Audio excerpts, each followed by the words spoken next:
अरे कसा आहेस तू? बरा आहेस का? काही अडचण आहे का? मला येऊन भेट. पवार साहेब अरे थांब रे बाबा, दादा पादा थांब. त्याच्यामध्ये अगबत नाही आता मी विचारतो काय.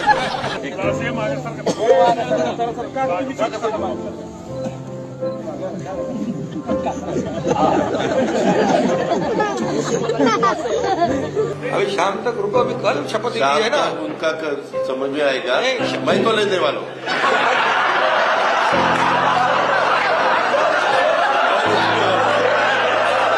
कुठे विट्टी दांडू खेळायचे, कुठेही भोवरे खेळायचे.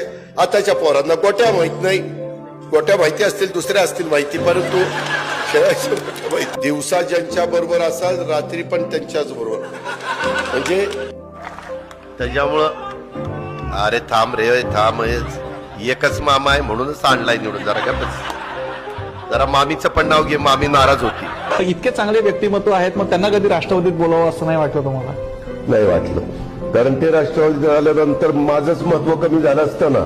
त्यांना राष्ट्रवादीत होते कसं आणायचं? अरे आम्ही काय तिथं गोट्या खेळायला आलो का? मला याच्यावर कमेंट पाहिजे तुमची. गेल्या वेळेस पण आम्ही तिघं होतो, खुर्च्यांची थोडी आतला बदल झाली आहे. मनात काही जात नाही ते. कसं काय वाटतंय? गारगार वाटतंय. आता कसं वाटतंय?